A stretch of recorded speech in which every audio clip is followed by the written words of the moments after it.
तेरे पास बाबू 8 बजे तक का समय है। भैया पूरे क्योंकि करने फिर पड़ेंगे। भैया मैं 8 आज दे दूं, बाकी कल वाल को दे दूं, तो भी दिक्कत चलेगा भैया?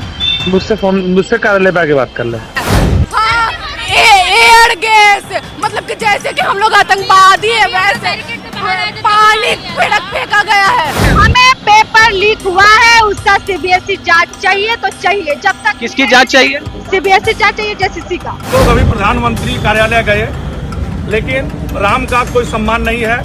वहाँ 1 घंटा बैठने के बाद किसी ने हमारा ज्ञापन नहीं लिया। दोस्तों, आज का ये जो वीडियो है वो अंधभक्तों के लिए है। वो अंधभक्त जो इस देश में नफरत के नाम पर मुसलमानों को पीट देते हैं, उनको लिंच कर देते हैं, उनके लिए, जो ऐसे नफरती चिंटुओं को अपना एक तरीके से झंडा बरदार मानते हैं, उनके लिए। दरअसल वो झंडा बरदार नहीं हैं, वो अपनी दुकानें चला रहे हैं, वो रंगदारी का कारखाना खोले हुए हैं। एक ऑडियो निकल के सामने आया, ये मोबाइल की रिकॉर्डिंग ऑडियो से पता चलती है। सबसे पहले मैं वहीं से शुरुआत करूंगा कि किस तरीके से जो संगठन वो नफरती चिंटू चलाता है ना, हिंदू रक्षा दल का, पिंकी चौधरी के संगठन का एक लफंगा जिसका नाम दोस्तों सोनू शर्मा बताया जाता है, उसकी एक ऑडियो रिकॉर्डिंग है कथित तौर पर। इसमें यह दावा किया जा रहा है कि एक मुस्लिम लड़के से उसने रंगदारी मांगी है और नहीं देने पर किस तरीके से उसके घर आने की बात कही जा रही है, बवाल काटने की बात कही जा रही है, वो समझ में आ रहा है। सबसे पहले शुरुआत मैं यहीं से करूंगा कि किस तरीके से रंगदारी मांगी गई। दूसरी खबर मैं आपको बताऊंगा कि भारतीय जनता पार्टी का एक झूठ बेपर्दा हो गया। मतलब भारतीय जनता पार्टी इतना नीचता तक गिर गई कि अपने ही राज्य की पुलिस की बर्बरता का वीडियो झारखंड का बता करके पोस्ट करने लगे, वो भी भाजपा के राष्ट्रीय ट्विटर हैंडल से शेयर किया गया। वो वीडियो भी दिखाऊंगा, बताऊंगा कि बीते दिनों जो पश्चिम बंगाल के मुख्यमंत्री ममता बनर्जी पर जो हमला किया गया, उस हमले में सारे के सारे हमलावर भाजपा के थे। टीएमसी ने नाम पते के साथ सब कुछ मामला उजागर कर दिया है। इसके अलावा बहुत सारी खबरें हैं, एक एक करके आपके सामने रखने जा रहा हूं। सबसे पहले ये ऑडियो सुनिए आप। हेलो हेलो सोनू भैया, कौन? अनस बोल रहा हूँ। हाँ भैया पूरे तो नहीं हो पा रहे मेरे से पैसे। कार्यालय पे आके मैं फोन पे बात नहीं करता इस बारे में। ये बात मैं कार्यालय पे करता हूँ या फोन पे बात नहीं करता। मुझे 8 बजे निकलना है, मेरी बात सुन भाई। हाँ, मैं तुझे क्या कह रहा हूँ, 8 बजे मैं निकल जाऊंगा। मैंने सबका सम्मान करा, कोई कल को कह सकता सुनो तुमने मेरा सम्मान नहीं करा। तेरे पास बाबू 8 बजे तक का समय है। भैया पूरे क्योंकि करने फिर पड़ेंगे। है भैया पूरे करने पड़ेंगे। हेलो हाँ भैया मैं 8 आज दे दूं। है भैया मैं 8 आज दे दूं, बाकी कल वाल को दे दूं, तो कोई दिक्कत चलेगा भैया? मुझसे कार्यालय पे आके बात कर ले, कोई बात नहीं, आजा बात करा। ओके। अब ये जो ऑडियो आपने सुना है, ये वसीम अकरम त्यागी ने अपने ट्विटर हैंडल पर शेयर किया है। और पिंकी चौधरी, जो हिंदू रक्षा दल का अध्यक्ष बताया जाता है, जो हिंदू मुसलमान के नाम पर आपको हमेशा नफरत फैलाता हुआ नजर आएगा और छाती ठोक करके उत्तर प्रदेश में योगी आदित्यनाथ की सरकार में चलता है, किसी की औकात नहीं है कि 2 मिनट के लिए थाने भेज दे, नहीं औकात है, क्योंकि सरकार का एजेंडा चला रहा है वो आदमी। तो उससे बात करते हुए ये कह रहे हैं, गाजियाबाद में हिस्ट्री शीटर पिंकी चौधरी का चेला सोनू शर्मा बताया जा रहा है। सोनू गाजियाबाद के खोड़ा में पिंकी चौधरी के संगठन का अध्यक्ष है। आरोप है कि सोनू दूसरे समुदाय के युवक से रंगदारी मांग रहा है। गाजियाबाद पुलिस बताए कि इन अपराधियों को इतनी आजादी क्यों दी गई है। इसका mastermind history sheeter Pinky Chaudhary नहीं तो कौन है? डीजीपी यूपी की यूपी पुलिस इसकी जांच करेगी क्या? सबको टैग करते हुए उन्होंने ये ऑडियो शेयर किया है। अपने आप में इस पर बड़े गंभीर सवाल जो है वो खड़े हो रहे हैं। और अब मैं आपको एक और तस्वीर दिखाने की कोशिश करता हूं। सबसे पहले आप जरा इस वीडियो को देखिए। ये देखिए जरा, न्याय मांगने गई बेटी पर लाठियां, बर्बरता की सारी हदें पार। देखिए ये लड़की है, देख रहे हैं, बाकायदा बढ़िया गाने वाने का म्यूजिक लगा करके पूरा संवेदनशीलता और एक तरीके से जितने भी उद्गार थे भाजपाइयों ने अपनी सारी कुंठा इस वीडियो पर निकाली। भाजपा ने लिखा कि झारखंड में अपने अधिकारों के लिए आवाज उठा रही इस छात्रा पर पुलिस ने बेदर्दी से लाठियां बरसाई। ये बेटी पुलिस के पैर पकड़कर गुहार लगाती रही, गिड़गिड़ाती रही, लेकिन इस संवेदनहीन प्रशासन का दिल नहीं पसीजा है। राहुल गांधी, हेमंत सोरेन न्याय मांगने पहुंची देश की बेटी के साथ। यह अमानवीय और क्रूर व्यवहार बेहद निंदनीय है। यह भाजपा के राष्ट्रीय ट्विटर हैंडल ने शेयर किया है और भाजपा की धज्जियां उड़ा दी मोहम्मद जुबैर ने। आपकी स्क्रीन पर उन्होंने जो कहा, सीधे सीधे कहा कि यह फेक न्यूज है। यह भाजपा के ऑफिशियल ट्विटर हैंडल से पोस्ट किया गया। देखिए जरा ये ट्वीट। बताया गया कि BJP for India, this video is from the BJP ruled state Bihar. कहा कि ये जो वीडियो तुम लोग नैरेटिव बनाने के लिए बेशर्मी दिखा रहे हो, ये दरअसल आपके ही राज्य का है जहां पर आपकी सरकार है, जहां पर पहले भारतीय जेडीयू की सरकार थी और आप सालों साल से वहां पर गठबंधन में है। From student protest in Patna July 22, not from Jharkhand. ये 22 जुलाई जहां पर भाजपा का मुख्यमंत्री है, अभी 22 जुलाई का वीडियो बताया गया जब स्टूडेंट प्रोटेस्ट कर रहे थे बिहार में। ये वहां का वीडियो है और भाजपा की बेशर्मी देखिए। अभी तक ये वीडियो, जब तक मैं ये शूट कर रहा हूं, उसने डिलीट नहीं, वो डिलीट करेगी तो और मुंह काला होगा, डिलीट नहीं कर सकती भाजपा। तो ये झूठ पकड़ा गया। उधर भाजपाइयों ने झारखंड में एक प्रोटेस्ट किया। प्रोटेस्ट भारतीय जनता पार्टी के एबीवीपी विंग ने किया। पता क्या मांग कर रहे थे ये लोग? आप समझिएगा कि इनको कितनी समझ है। दरअसल आप जब वीडियो देखेंगे तो आपको पता चलेगा कि इनको जेपीएससी जेएसएससी की कितनी समझ है। ये आए थे प्रोटेस्ट करने। पत्रकार ने सवाल पूछा, मांगे क्या है तुम्हारी? तो लड़की कहने लगी कि हमारी मांग है कि जेपीएससी की जांच जो है सीबीएसई से कराई जाए। सुनिए जरा। पलामू क्या करना है, क्या चीज की मांगे? हमें पेपर लीक हुआ है, उसका सीबीएसई जांच चाहिए तो चाहिए। जब तक किसकी जांच चाहिए? सीबीएसई जांच चाहिए, जेसीसी का। सीबीएसई जांच? जी। पेपर लीक कैसे हो जा रहा है? सुना जा रहा है 11 लाख में सीट बिक जा रहा है। जेपीएससी की आप जांच की मांग कर रहे हैं, वो भी सीबीएसई से? जी। तो सीबीएसई से ये लोग जांच कराने पहुंचे थे। सीबीआई सब लोग कहते थे, अब ये लोग सीबीएसई बता रहे। तो इतना फर्क इन लोगों को नहीं पता है। तो आप सोचिए कि ये किस तरीके का नैरेटिव और प्रोपेगेंडा फैलाया जा रहा है झारखंड में। आप इस बात से समझते हैं। चलिए बढ़ते हैं झारखंड के बगल वाले स्टेट में, बंगाल में। बंगाल में भारतीय जनता पार्टी की सरकार है। शुभेंदु अधिकारी मुख्यमंत्री बनाए गए हैं। शुभेंदु अधिकारी टीएमसी के नेता रहे हैं। किसी वक्त में ममता बनर्जी के राइट हैंड हुआ करते थे। उन्हीं मुख्यमंत्री की सरकार में, बीजेपी की सरकार में, ममता बनर्जी की गाड़ी पर पत्थर फेंके गए, उनको जान से मारने की कोशिश की गई शुरुआत में और पुलिस की मौजूदगी में। अब टीएमसी ने सबके नाम उजागर कर दिए और सब के सब भारतीय जनता पार्टी के कार्यकर्ता हैं, ऑफिस बियरर्स हैं, पदाधिकारी हैं। देखिए जरा ये तस्वीर देखिए। महुआ मोइत्रा ने ये तस्वीरें शेयर की हैं। बताया गया कि जिन लोगों ने अटैक किया था उसमें हर गुंडा जो है वो भाजपा से जुड़ा हुआ है। हालीशहर वार्ड 8 का बीजेपी लीडर अरिंदम है।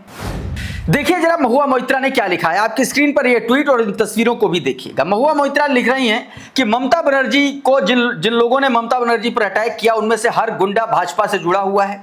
एक आदमी हालीशहर के वार्ड नंबर 8 का बीजेपी लीडर है जिसका नाम अरिंदम है और दूसरा बीजेपी एसटी मोर्चा का स्टेट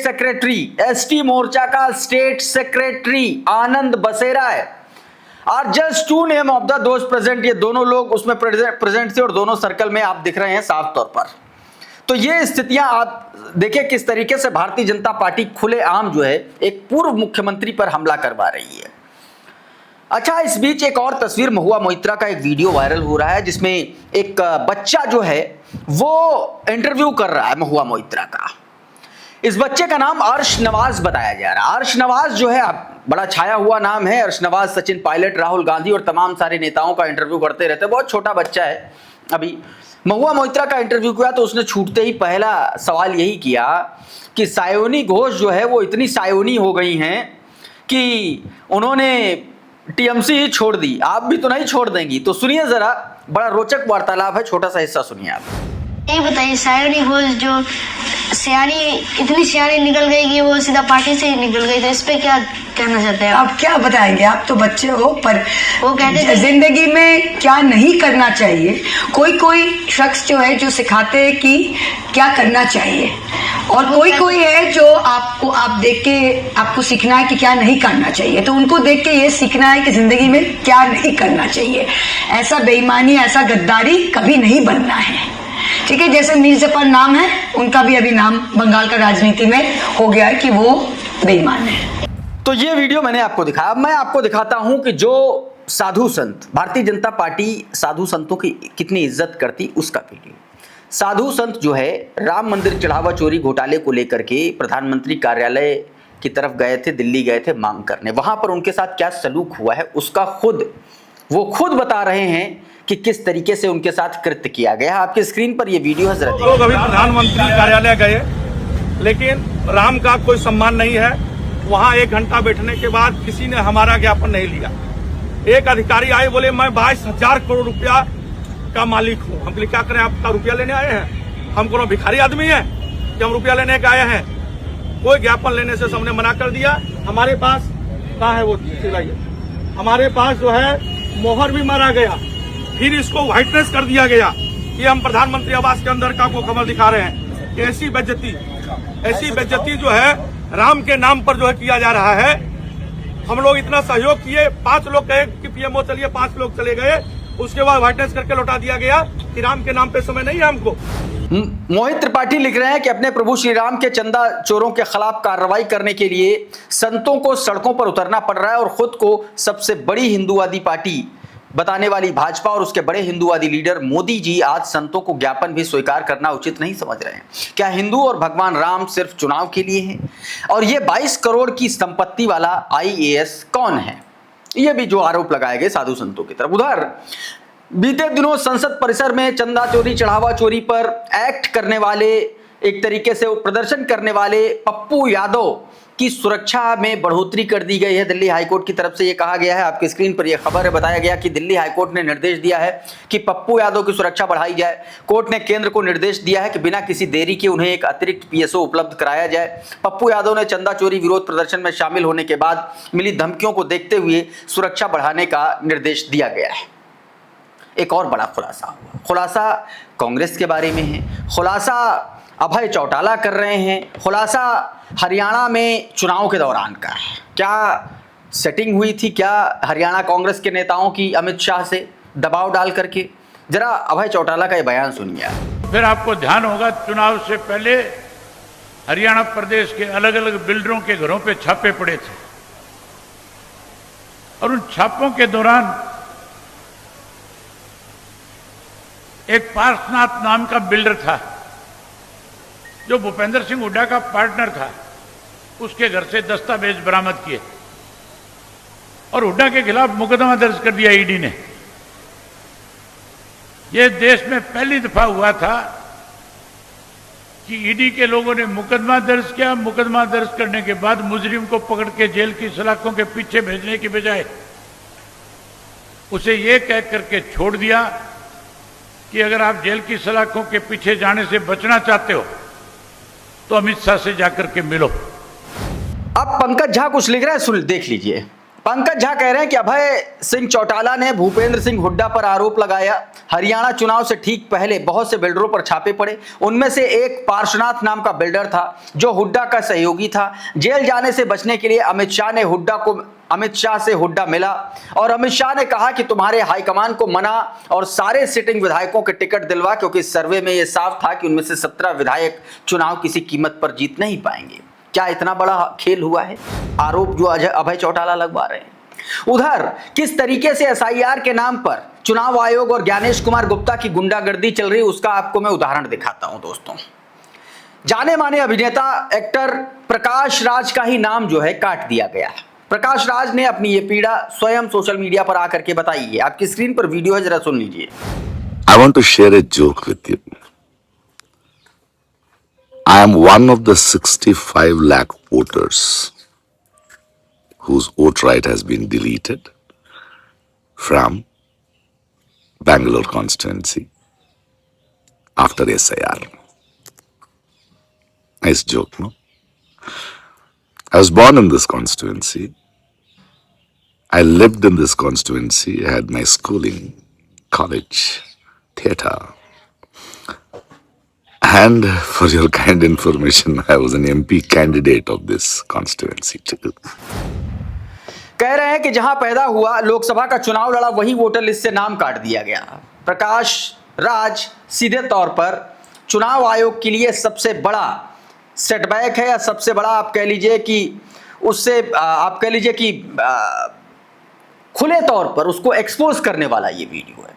अब एक और तस्वीर दिखाता हूं कि कैसे कांवड़ के नाम पर गुंडई चल रही, फरसे ले जाए जा रहे, लाठियां ले जाई जा रही। ये वीडियो देखिए, मुजफ्फरनगर का वीडियो है, पुलिस इनको दौड़ा दौड़ा के पकड़ रही। देखिए कांवड़ के नाम पर फरसे ले जा रहे हैं, ऐसा लग रहा है किसी का सामूहिक हत्याकांड करने जा रहे हैं ये लोग।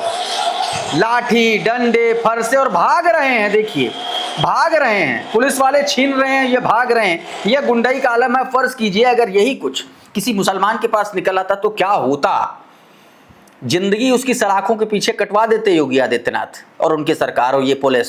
लेकिन यहां देखिए ये होता है। इस देश में नियम कानून किस तरीके से धता बताई जा रही है। ऐसा लग रहा है कि उत्तर प्रदेश का अपना संविधान चल रहा है, अपना कानून चल रहा है। इस तरीके की स्थितियां बनी हुई हैं। सचिन गुप्ता इसी वीडियो पर देखिए क्या लिख रहे हैं। सचिन ने लिखा कि मुजफ्फरनगर पुलिस ने आज कांवड़ियों से 3 फरसे 40 डंडे बरामद किए। पुलिस का कहना था कि कांवड़ यात्रा में इस तरीके के हथियारों से मारपीट होने की आशंका रहती, इसलिए स्पेशल ड्राइव चला करके फरसे और डंडे जो है वो जब्त किए गए हैं। उधर आपको पता है कि पहली ही बारिश में भारतीय जनता पार्टी का विकास जो है सड़क नाली खड़ंजे हर तरफ से बह रहा है। इतना बह रहा है कि उसको समेटा नहीं जा रहा है। उसी कड़ी में अभी बीते दिनों जो नोएडा इंटरनेशनल एयरपोर्ट का उद्घाटन हुआ था, वहां पर भी विकास बहने लगा। और बहने क्या लगा, भर गया आकर के। विकास की शक्ल में भरा हुआ पानी देख लीजिए। ये भारतीय जनता पार्टी की आंखों का पानी है जो वहां से निकलकर यहां आ गया है। आंखों का पानी मरा तो उसने अपना स्पेस यहां पर तलाशा। आप साफ तौर पर देख सकते हैं सचिन गुप्ता ने ये वीडियो अपने ट्विटर हैंडल पर शेयर किया है। उत्तर प्रदेश की पुलिस कांवड़ियों के साथ क्या व्यवहार करती है और अल्फा जनरेशन के अभ्यर्थियों के साथ क्या व्यवहार करती है, उसका मैं आपको एक एग्जांपल दिखाना चाहता हूं। चलते चलते इस वीडियो को देखिए और पुलिस की कार्यशैली को देखिए। इन बच्चों के साथ किस तरीके से जानवरों जैसा सलूक किया गया, देखिए। इस बदतमीज थानेदार को सबसे पहले निलंबित किया जाना चाहिए। ये बच्चों के साथ इस तरीके का व्यवहार कर रहा है। जैसे गांव घर में जानवरों को खदेड़ा जाता है, वैसे ये आदमी जिल्लेलाही बना हुआ है। बिल्ले लग गए, बेल्ट पहन लिए तो अपने आप को जिल्लेलाही समझ लिए। देखिए जरा ये वीडियो। चलिए बहुत काफी हो गया, चलिए आप लोग एकदम हद हो गया। हम लोग बच्चे भी हैं, आप लोगों किसी का नहीं ध्यान दे रहे। चलिए घर आप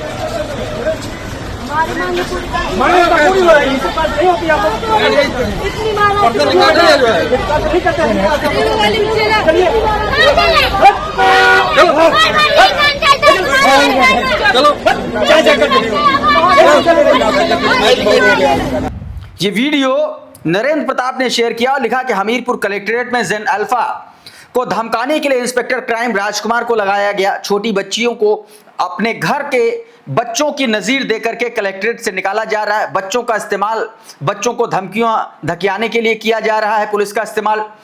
इंस्पेक्टर राजकुमार ने इस दौरान दर्जन बार बच्चों को हट हट हट करते हुए संबोधित किया। ग्रामीण परिवेश में ऐसे शब्द जानवरों के लिए इस्तेमाल होते हैं। नाराज बच्चियों ने धरने पर जाकर के बैठ गई हैं। उसके बाद एसडीएम साहब आए, पत्रकारों ने पूछा तो देखिए कैसे भाग खड़े हुए। मामला बता दीजिए। अभी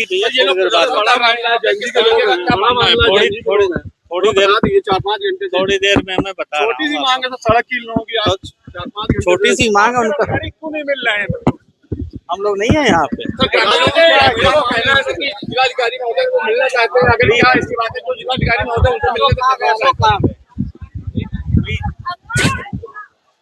मैं अभी इनसे बात कर रहा हूँ, उनको लेकर ग्रामीण 2 घंटे से लगातार परेशान है, जिलाधिकारी जी से मिलना चाह रहे हैं। अगर क्या ऐसी वजह है तो जिलाधिकारी इनसे मिलना नहीं। मैं इनसे बात कर रहा हूँ। आप मुझे बताइए क्या मांगे हैं इनकी, क्या मैं बात कर रहा हूँ। कहना सिर्फ ये है कि अब जेनजी ही नहीं, जेन अल्फा भी दोस्तों सीधे तौर पर सरकारों की परेशानी बढ़ा रहे हैं। मांग सड़क बनाने की थी, अरसे से बनानी थी। उत्तर प्रदेश में गड्ढा मुक्त का शीशा आईना दिखाया जाता है, लेकिन अगर आप राजधानी या किसी बाहर का तो छोड़ दीजिए, राजधानी के आसपास के इलाकों में चले जाइए तो आप गड्ढों में गिर जाएंगे तो हाथ पैर तुड़वा लेंगे। ये स्थितियां बनी हुई हैं। इस वीडियो में बहरहाल इतना ही। बहुत बहुत शुक्रिया, बहुत बहुत धन्यवाद। आप जुड़े रहिए आपके अपने चैनल द लाइव टीवी के साथ। नमस्कार। द लाइव टीवी, सच सबसे आगे।